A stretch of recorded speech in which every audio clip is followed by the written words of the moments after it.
सर्वांना मैत्रीपूर्ण जय भीम. आज आपण तथागतांच्या काही गुणांबद्दल ओशोंनी जे सांगितलेलं आहे त्याबद्दल चर्चा करणार आहोत. बुद्धांच्या बाबतीत ओशोंनी काही महत्वाच्या 7 गोष्टी सांगितलेल्या आहेत. बुद्धाची खरी शिकवण कोणती, त्यांच्या धम्माचा थोडक्यात सार काय असावा, हे समजून घेण्यास खालील 7 गोष्टी अत्यंत महत्वपूर्ण आहेत. पहिली गोष्ट, ते म्हणतात गौतम बुद्ध दार्शनिक नसून ते एक द्रष्टा आहेत, दूरदर्शी आहेत. दार्शनिक त्याला म्हणतात जो फक्त विचार करतो. द्रष्टा तो आहे जो प्रत्यक्ष पाहतो. नुसत्या विचारांनी दृष्टी मिळत नसते. अज्ञात गोष्टीबद्दल तुम्ही विचार काय करणार? जी गोष्ट माहीत आहे त्याबद्दल विचार करता येतो. सत्य अज्ञात आहे. जसे आंधळ्याला प्रकाश अज्ञात आहे. आंधळ्याला कितीही डोके फोडू द्या, त्याला प्रकाश काय दिसणार? डोळ्याची चिकित्सा झाली पाहिजे, डोळे उघडले पाहिजे. आंधळ्याला जोपर्यंत दृष्टी मिळणार नाही तोपर्यंत तो द्रष्टा होणार नाही, आणि जोपर्यंत मनुष्य द्रष्टा बनणार नाही तोपर्यंत हाती काहीच सार लागणार नाही. लोक दर्शनशास्त्र वाचतात, धर्मग्रंथ वाचतात, त्यावर वादविवाद करतात, परंतु स्वतःचा तेथील अनुभव कवडीचाही नसतो. प्रत्यक्ष अनुभवानेच माणूस द्रष्टा बनू शकतो. शास्त्र वाचल्याने माणूस फक्त दार्शनिक बनतो. सर्व उधार घेतलेले आणि उधार मिळालेलं जर उपलब्ध असेल तर दृष्टी मिळवण्यासाठी जो डोळ्यावर उपचार करावा लागतो तो उपचार कोण करील? उपचार कठीण आहे, चिकित्सा कठीण आहे. बुद्धांनी मनुष्याला दृष्टी मिळवण्याची चिकित्सा दिली, ध्यानविधी दिली.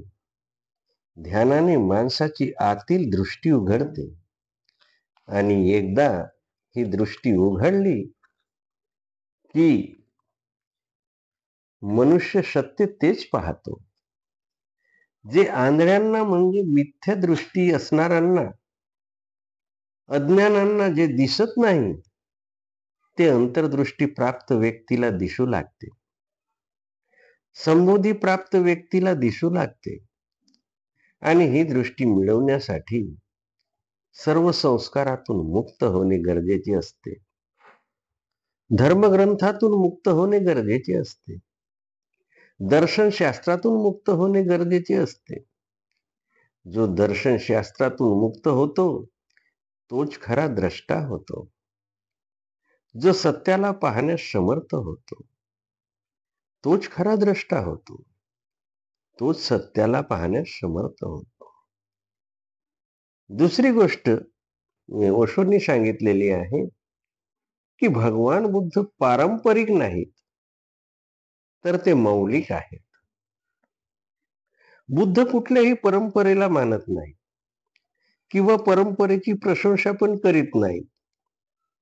ते असे सांगत नाहीत की आद्य ऋषींनी असे सांगितले आहे म्हणून माना, असे वेदात लिहिलेले आहे म्हणून माना, किंवा मी असे म्हणतो म्हणून तुम्ही माना. ते म्हणतात जोपर्यंत तुम्ही जाणत नाही तोपर्यंत तुम्ही मानू नका. उसनी श्रद्धा कवडी मोलाची आहे. विश्वास करू नका. शोधा, जीवनाला शोधासाठी समर्पित करा. मानण्यात जराही शक्ती व्यर्थ करू नका, नाहीतर अडचणीत याल.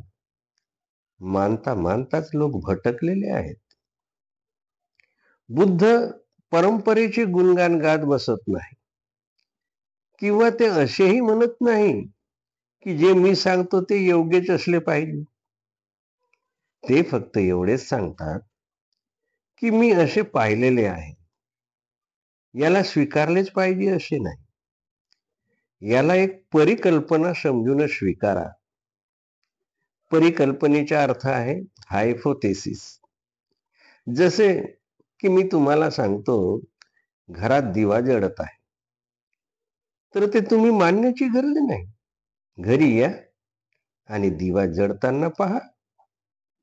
दिवा जळत असेल तर माना अथवा नका मानू. दिवा जळतच राहील. तुमच्या न मानण्याने दिवा विझणार नाही किंवा मानण्याने तो जळणार नाही. तुम्ही अनुभव करणे म्हणजेच जाणणे हे अत्यंत महत्वाचे आहे. आणि आम्ही जे पाहतो ते थोडेच मानतो. जे पाहत नाही तेच मानत असतो. जसे दगड पहाड मानत नाही, मात्र परमात्म्याला मानतो. सूर्य, चंद्र, तारे यांना मानत नाही, ते तर प्रत्यक्ष आहेत. आम्ही स्वर्ग, नरक, मोक्ष यांना मानतो. जे दिसत नाही त्यांना मानतो, मात्र जे दिसतात त्यांना मानत नाही. बुद्ध म्हणतात, माझ्या गोष्टीवर विश्वास ठेवण्याची गरज नाही, मात्र माझे निमंत्रण स्वीकार करा. एखाद्या सिद्धांताप्रमाणे.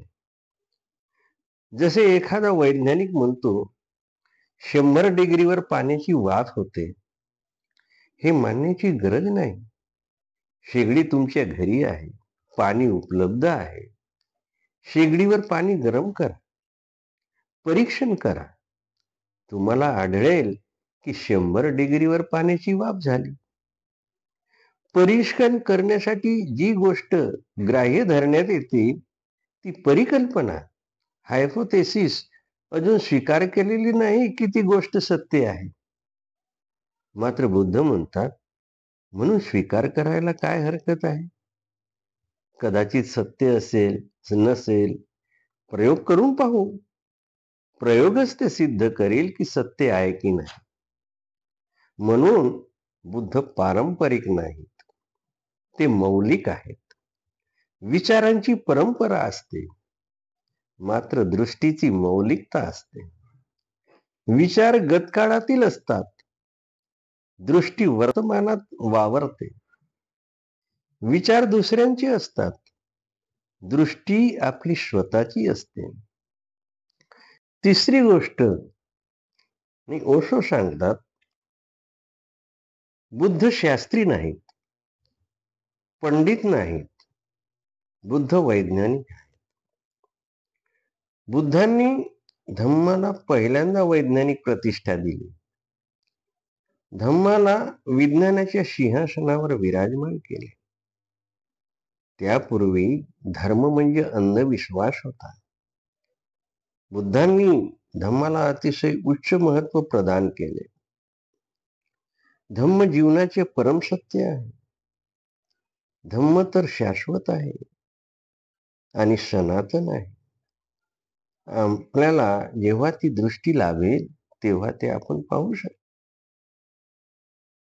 बुद्धांनी हे सांगितले नाही की नरकाच्या भयाने एखादी गोष्ट माना किंवा स्वर्गाच्या लोभाने एखादी गोष्ट करा, किंवा हे सुद्धा सांगितले नाही की जर तुम्ही असे मानले नाही तर परमात्मा तुम्हाला त्रास देईल, नरकात टाकेल, किंवा असे मानले तर तुम्हाला तो बक्षीस देईल. अशा हे निरर्थक गोष्टी बुद्धांनी कधी सांगितल्या नाही. बुद्धांनी तर सारसूत्र सांगितले. ते म्हणाले, धम्म हा तुमचा मूळ स्वभाव आहे. बुद्धत्व तुमच्या अंतर्मनात वाहत आहे. त्याला आकाशात शोधायची गरज नाही. तुमच्या आत अंतर्मनात तो दडलेला आहे. त्यावरचा पडदा फक्त सरकवायचा आहे. फक्त त्याचे विस्मरण तुम्हाला झालेले आहे. धम्म तुमची नीती आहे. म्हणून चैतन्याची शिडी कशी चढता येईल, तुमचा प्रमाद कसा दूर करता येईल, तुमची मूर्छा जाऊन तुम्ही जागृत कसे व्हाल, याचे विज्ञान बुद्धांनी जगाला दिले.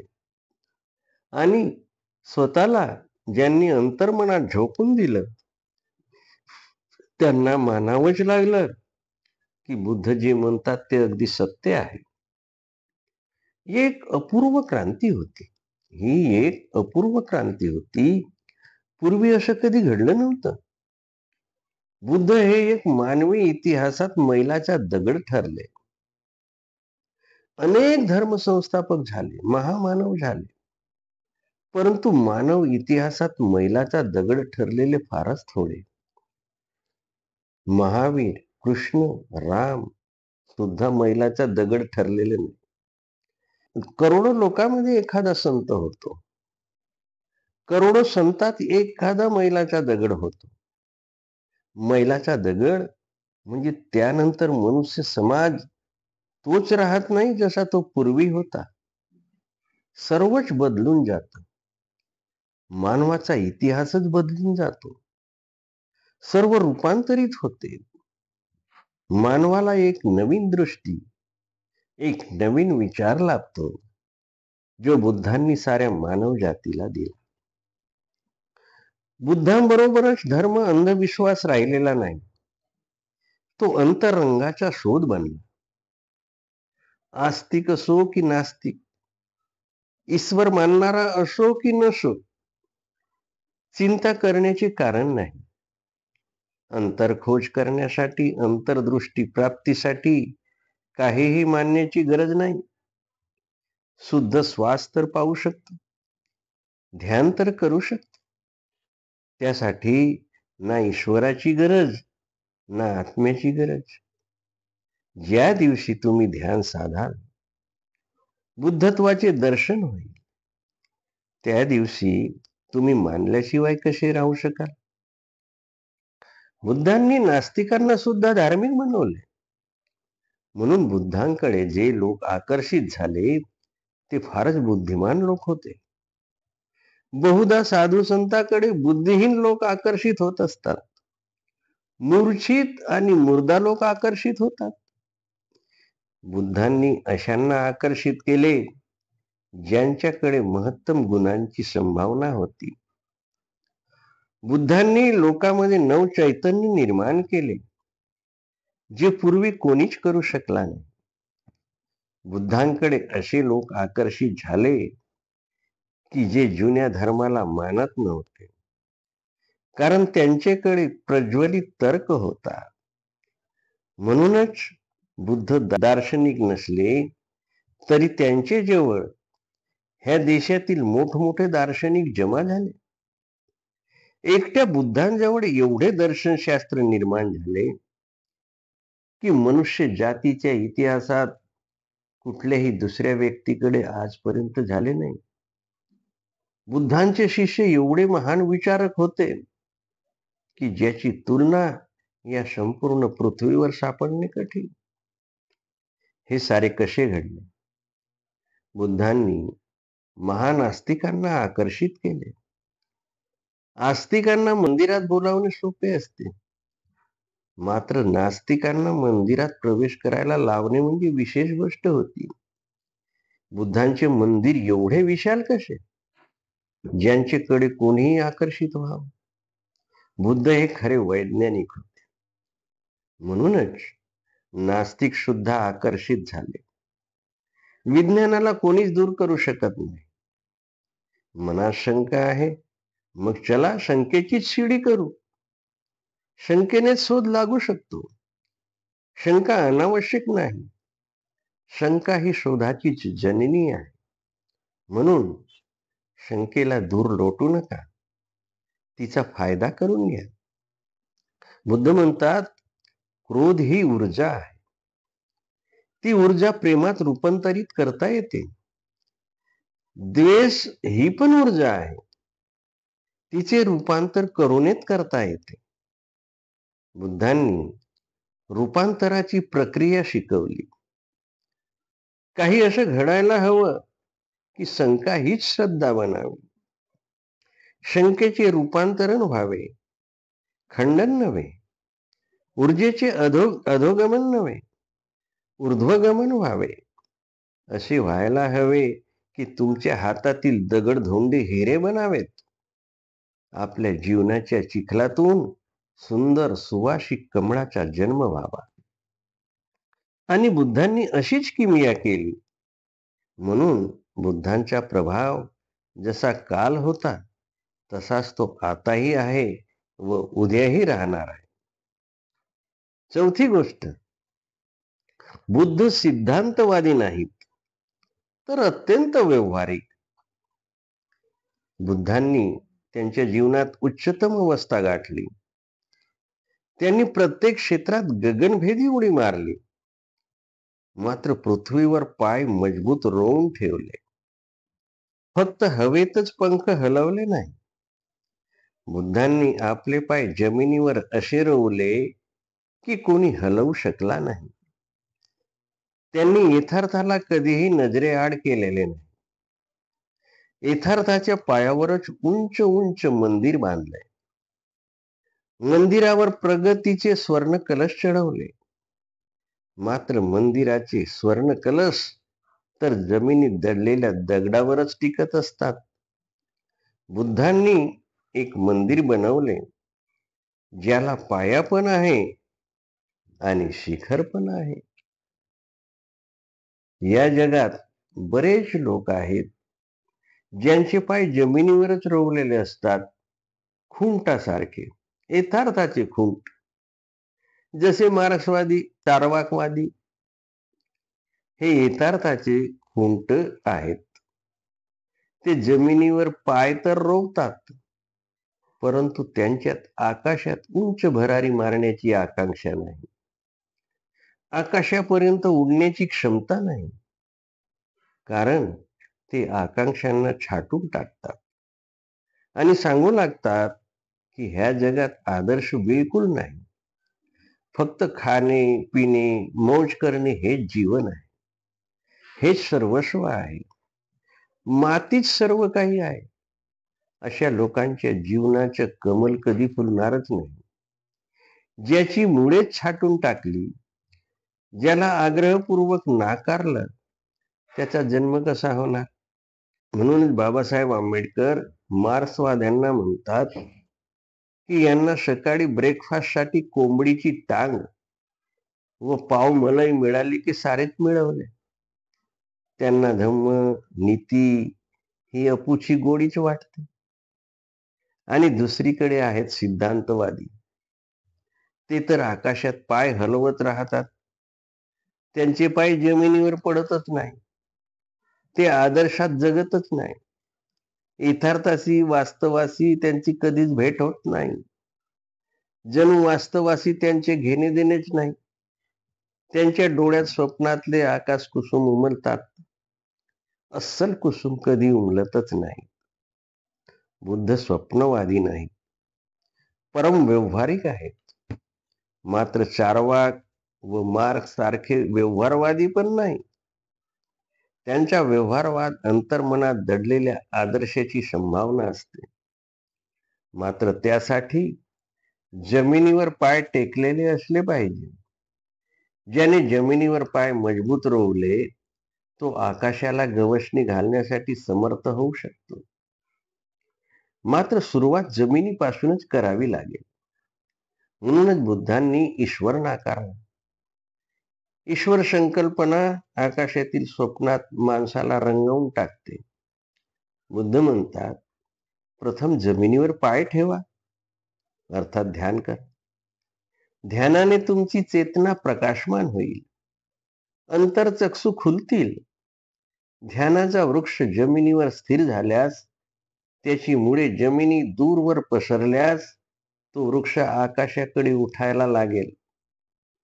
एके दिवशी आकाशात उंच गेलेल्या वृक्षाला फुले पण लागतील, वसंत पण येईल. मात्र ह्या गोष्टी नंतर आपोआप घडायला लागतात. म्हणूनच बुद्ध यथार्थवादी आहेत, मात्र त्यांचा यथार्थ आदर्शाला समाहित केलेला आहे. पाचवी गोष्ट, बुद्ध विधिवादी नाहीत, मानवीय आहेत. एकतर कोणी विधिवादी असतो, जसा मनू, मनूसाठी सिद्धांत महत्वाचा असतो, मनुष्य महत्वपूर्ण नाही. मनूचा सिद्धांत हा मनुष्यासाठी नाही, तर मनुष्य सिद्धांतासाठी आहे. सिद्धांतासाठी मनुष्याचा बळी दिला जातो, मात्र सिद्धांतात बदल करता येत नाही. बुद्ध अतिमानवीय आहेत, मानववादी आहेत. ते म्हणतात, सिद्धांताचा उपयोग मनुष्याच्या सेवेसाठी आहे, मनुष्य सिद्धांताच्या सेवेसाठी नाही. बुद्ध एक एक व्यक्तीला एवढे महत्व देतात की जर त्यांना वाटलं की एखादा सिद्धांत एखाद्या व्यक्तीसाठी ठीक लागू पडत नसेल तर ते सिद्धांत बदलून टाकतात. त्यांना वाटतं की सिद्धांतात थोडासा फरक केल्याने जर त्या माणसाला लाभ होत असेल तर त्या सिद्धांतात बदल करायला बुद्धांना जराही संकोच वाटत नाही. मात्र ते मौलिकतेने लक्ष त्याच व्यक्तीवर असते, मनुष्यावर असते.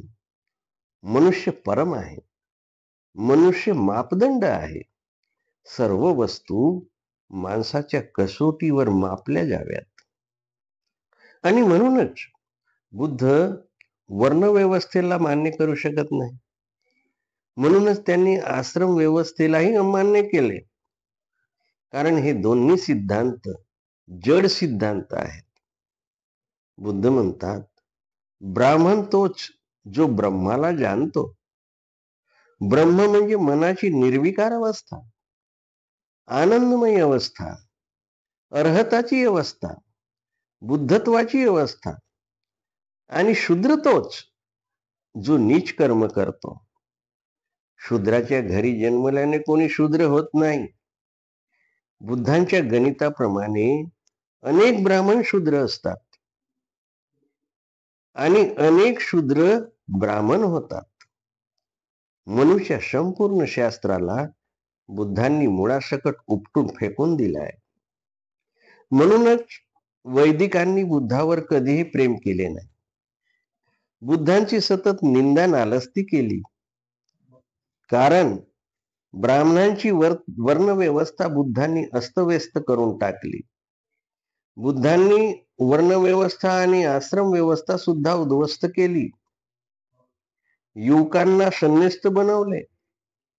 ब्राह्मणी धर्माचे लोक बुद्धावर नाराज झाले, कारण आश्रम व्यवस्थेप्रमाणे ब्राह्मण 75व्या वर्षी मरतेवेळी संन्यास घेत असत. कारण ह्या वयात एखादा जगला तर त्याच्यात ऊर्जा नसते. म्हणजे ब्राह्मणाचा संन्यास एक प्रकारचा मुर्दा संन्यास होता, ज्याचा जीवनाशी काहीच संबंध नाही. बुद्धांनी युवकांना संन्यासी केले, धम्माची दीक्षा दिली, कारण युवकात ऊर्जा असते. तोच खरा सत्याचा शोध लावू शकतो. म्हणून मनूचा नियम पाळण्याची काही गरज नाही. प्रत्येक व्यक्ती सत्याची आकांक्षा करू शकतो. ती जेव्हा जागते तेव्हा वयाचे बंधन राहत नाही. बुद्धांनी सर्व सिद्धांत गौण केले आणि मनुष्याला प्रथम स्थान दिले. म्हणूनच बुद्ध सिद्धांतवादी नाहीत, विधिवादी नाहीत. ते मानवीय आहेत. त्यांच्यासाठी कायदा मूल्यवान नाही जेवढा मनुष्य मौल्यवान आहे. आणि आपण कायदा अशासाठी बनवतो की तो माणसाच्या कामाला यावा, मनुष्य कायद्यासाठी नसावा. म्हणून कायदा बदलला जाऊ शकतो जर तो माणसाच्या हितासाठी नसेल, आणि जर तो अहिताचा असेल तर तो तोडला पण जाऊ शकतो. कुठलाही कायदा शाश्वत नाही. सर्व कायदे माणसाच्या उपयोगासाठीच आहेत. 6वी गोष्ट, बुद्ध नियमवादी नाहीत, बोधवादी आहेत. जर बुद्धांना आपण विचारलं की काय वाईट आहे आणि काय चांगले आहे, तर बुद्ध उत्तर देत नाही. ते असे म्हणत नाही की हे कार्य चांगले आहे व हे कार्य वाईट आहे. कधी कोणती गोष्ट पुण्ययुक्त असेल तर कधी कोणती गोष्ट पापयुक्त. पाप पुण्याच्या गोष्टी परिस्थितीनुरूप बदलू शकतात. बुद्ध म्हणतात, अजागृततेने प्रमादाने केलेली गोष्ट पाप, तर जागृततेने अप्रमादाने केलेली कोणतीही गोष्ट म्हणजे पुण्य होय. जे कृत्य बोधपूर्वक केले जाते ते कुशल व बोधहीनतेने केलेले कृत्य अकुशल. बोधाने केलेले कार्य पुण्य व मूर्छेने केलेले कार्य पाप. भिन्न परिस्थितीत एकच कार्य पुण्य होऊ शकते किंवा पापही होऊ शकते. बुद्धांनी त्यासाठी एक कसोटी दिली. ती कसोटी आहे बोधाची. तुम्ही विचाराल, क्रोध पाप आहे की पुण्य? बुद्ध म्हणतात, क्रोध जागरूकतापूर्वक केल्यास पुण्य आणि मूर्छित होऊन केल्यास पाप. यातील फरक समजून घेणे आवश्यक आहे. बुद्ध म्हणतात, प्रत्येक क्रोध पाप नाही आणि प्रत्येक क्रोध पुण्य नाही. जेव्हा आई मुलावर क्रोध करते तर जरुरी नाही की ते पाप असेल, कदाचित पुण्य असू शकेल. कारण क्रोध न केल्यास मुलगा बिघडण्याची शक्यता असू शकते. म्हणून बुद्ध एवढेच सांगतात की प्रत्येक कृत्य करताना जागरूक राहा, अप्रमादी राहा, बोधपूर्वक कृत्य करा. त्याने कुशलच होणार. प्रमादात केलेले कार्य, मूर्छेने केलेले कृत्य अकुशलच होणार. बुद्धांनी पाप पुण्याची ही एक नवीन परिभाषा केली. मात्र प्रत्येक व्यक्तीला परम स्वतंत्रता आहे. प्रत्येकालाच ते ठरवायचे आहे. बुद्धांनी प्रत्येक व्यक्तीला परम महत्व दिले. म्हणजे भगवान म्हणतात की अप्रमादाने केलेले कार्य म्हणजेच पुण्य होय. आणि यासाठी धम्मपदातही त्यांनी एक चॅप्टरच दिलेला आहे, अपमाद वग्गो. म्हणजे सतत जागृत राहा आणि जागृततेनेच कार्य करा, ते पुण्यच ठरेल. मात्र प्रमादाने केलेले कार्य पाप ठरेल. 7वी गोष्ट शेवटची. बुद्ध म्हणतात, सहजतेने जगा. कोणतीही गोष्ट कठीण आहे म्हणून आकर्षित होण्याचे कारण नाही. कारण कठीण गोष्ट अहंकाराला वाव देते. आपण म्हणतो जवळच्या टेकडीवर चढण्यात अर्थ नाही, हिमालयावर चढायला पाहिजे. मात्र हिमालयावर चढण्यात अहंकार आहे.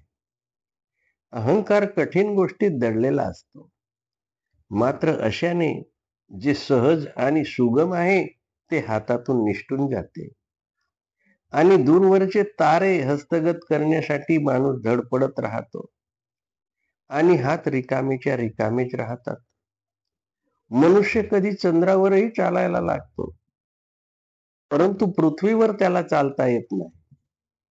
चंद्रावर विजय मिळवण्याची आकांक्षा आहे, परंतु स्वतःवर विजय मिळवणे त्याला शक्य होत नाही. बुद्ध कठीण गोष्टीच्या विरोधात नाही, परंतु ते म्हणतात सहज गोष्टीकडे लक्ष द्या. जे सरळ आहे, सुगम आहे ते जगा. जे सुगम आहे ती साधना आहे. इथे लक्ष देण्याची गोष्ट आहे. बुद्धांनी जीवनचर्येला अत्यंत सुगम बनवण्याचा उपदेश केला. लहान मुलासारखे सरळ जगा. साधू होण्यासाठी खूप कडक तपश्चर्या करायची गरज नाही. लांब उपवास, ओल्या कपड्यावर देवपूजा, कर्मकांड, काट्यांच्या शय्येवर झोपणे, उन्हात उभे, थंडीत उभे, केस लोचणे, नग्न उभे राहणे अथवा फिरणे, शरीराला कोडे मारणे इत्यादी कठीण गोष्टी करणे म्हणजे अहंकाराला खतपाणी घालणेच होय. जीवन तर सुगम आहे, सरळ आहे. सत्य पण सुगम आणि सरळच असेल. तुम्ही नैसर्गिक बना आणि अहंकाराच्या आकर्षणाला बळी पडू नका. तर अशा रीतीने ओशोंनी बुद्धांबद्दल ह्या ज्या 7 गोष्टी सांगितलेल्या आहेत त्या अत्यंत महत्वाच्या आहेत. बुद्धांचा उपदेश समजून घेण्यासाठी ह्या कसोटीवर आपण त्यांची रचना केली पाहिजे की ह्या कसोटीवर कसं त्यांचा उपदेश समजून घेता येईल. तर अशा रीतीने ह्या 7 गोष्टी आपण समजून घेऊया. आपणास हा व्हिडिओ पसंत आला असेल तर आपण याला सबस्क्राईब करा, लाईक करा आणि कॉमेंट्स पण द्या. धम्मसूर्य DLK चॅनलला सबस्क्राईब करा. धन्यवाद. जय भीम.